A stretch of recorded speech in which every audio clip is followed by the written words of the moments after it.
We are back at the Caribou Public Library for our chapter book story time. I'm Miss Erin, and I'm so glad that you are joining us today. We're on to chapter 3 of Anne of Green Gables by L.M. Montgomery. We get to find out how Marilla responds to the surprise that Anne is a girl and not a boy, right? All right, so chapter 3 is called Marilla Cuthbert is Surprised. So far we have had Mrs. Rachel Lynde is surprised, then Matthew Cuthbert is surprised, and now Marilla Cuthbert is surprised. Marilla came briskly forward as Matthew opened the door, but when her eyes fell on the odd little figure in the stiff, ugly dress with the long braids of red hair and the eager, luminous eyes, she stopped short in amazement. "Matthew Cuthbert? Who's that?" she ejaculated. "Where's the boy?" "There wasn't any boy," said Matthew wretchedly. "There was only her." He nodded at the child, remembering that he had never even asked her name. "No boy? But there must have been a boy," insisted Marilla. "We sent word to Mrs. Spencer to bring a boy." "Well, she didn't. She brought her. I asked the station master, and I had to bring her home. She couldn't be left there, no matter where the mistake had come in." "Well, this is a pretty piece of business, ejaculated Marilla. During this dialogue, the child had remained silent, her eyes roving from one to the other, all the animation fading out of her face. Suddenly, she seemed to grasp the full meaning of what had been said. Dropping her precious carpet bag, she sprang forward a step and clasped her hands. "You don't want me," she cried.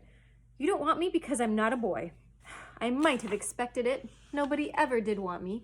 I might have known it was all too beautiful to last. I might have known nobody really did want me. Oh, what shall I do? I'm going to burst into tears." Burst into tears she did, sitting down on a chair by the table, flinging her arms out upon it, and burying her face in them. She proceeded to cry stormily. Marilla and Matthew looked at each other deprecatingly across the stove. Neither of them knew what to say or do. Finally, Marilla stepped lamely into the breach. Well, there's no need to cry so about it." "Yes, there is need." The child raised her head quickly, revealing a tear-stained face and trembling lips. "You would cry, too, if you were an orphan and had come to a place that you thought was going to be home and found that they didn't want you because you weren't a boy.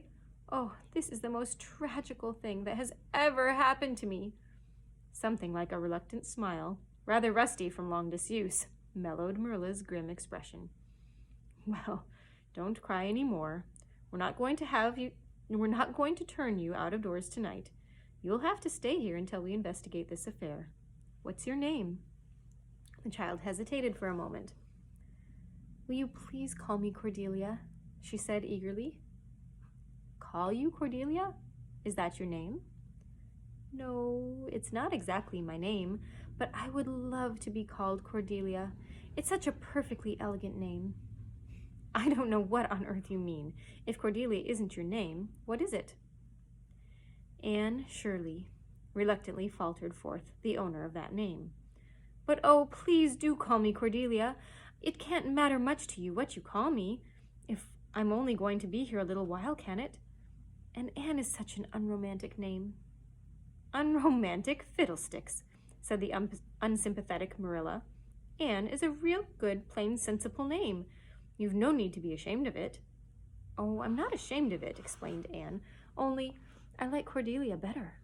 I've always imagined that my name was Cordelia. At least, I always have of late years. When I was young, I used to imagine it was Geraldine, but I like Cordelia better now. But if you call me Anne, please call me Anne, spelled with an E." "What difference does it make how it's spelled?" asked Marilla, with another rusty smile as she picked up the teapot. "Oh, it makes such a difference.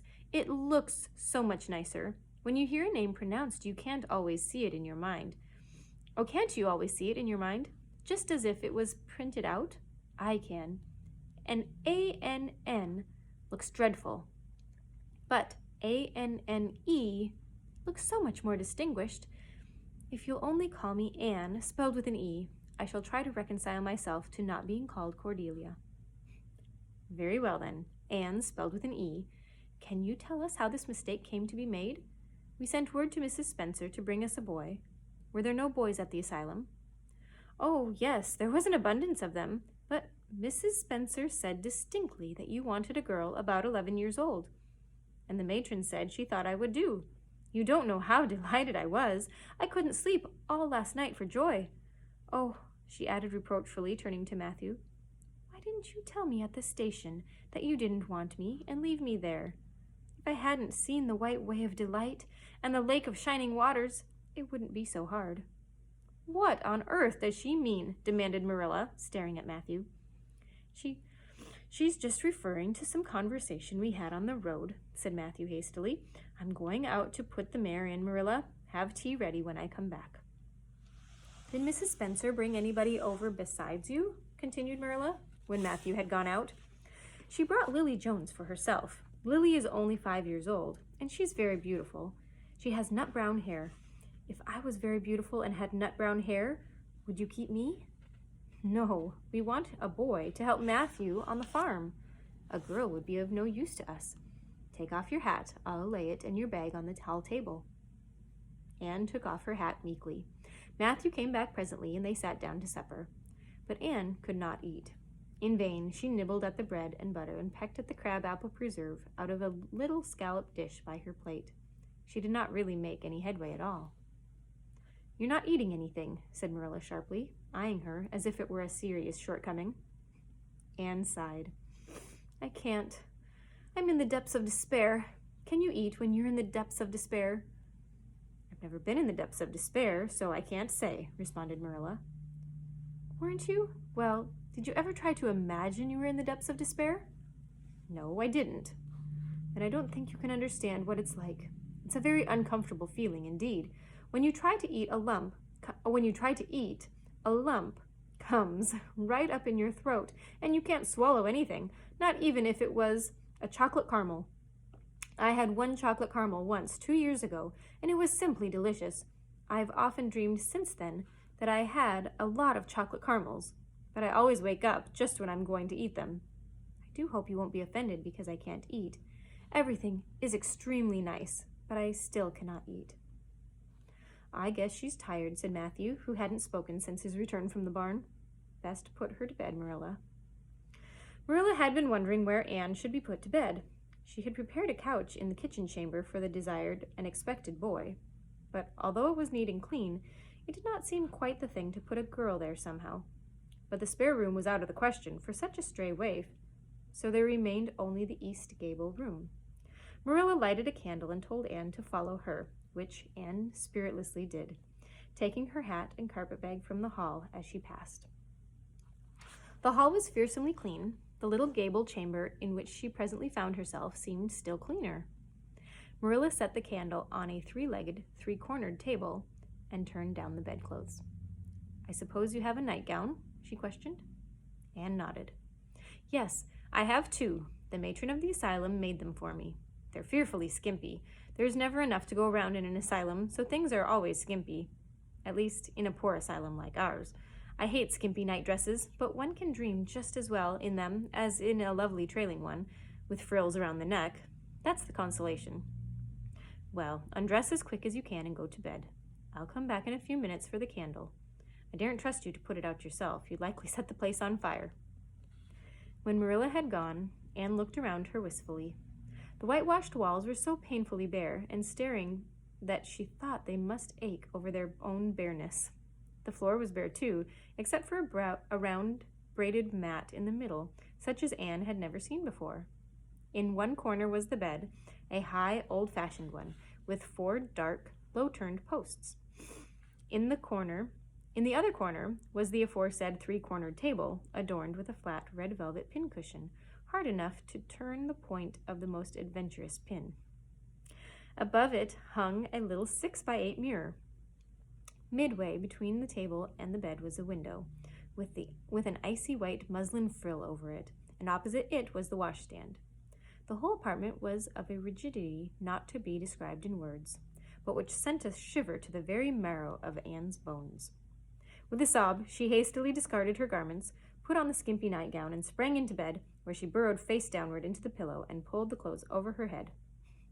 When Marilla came up for the light, various skimpy articles of raiment scattered most untidily over the floor, and a certain tempestuous appearance of the bed were the only indications of any presence, save her own. She deliberately picked up Anne's clothes, placed them neatly on a prim yellow chair, and then, taking up the candle, went over to the bed. "Good night," she said awkwardly, but not unkindly. Anne's white face and big eyes appeared over the bedclothes. Those are the covers, right? The blankets. With a startling suddenness.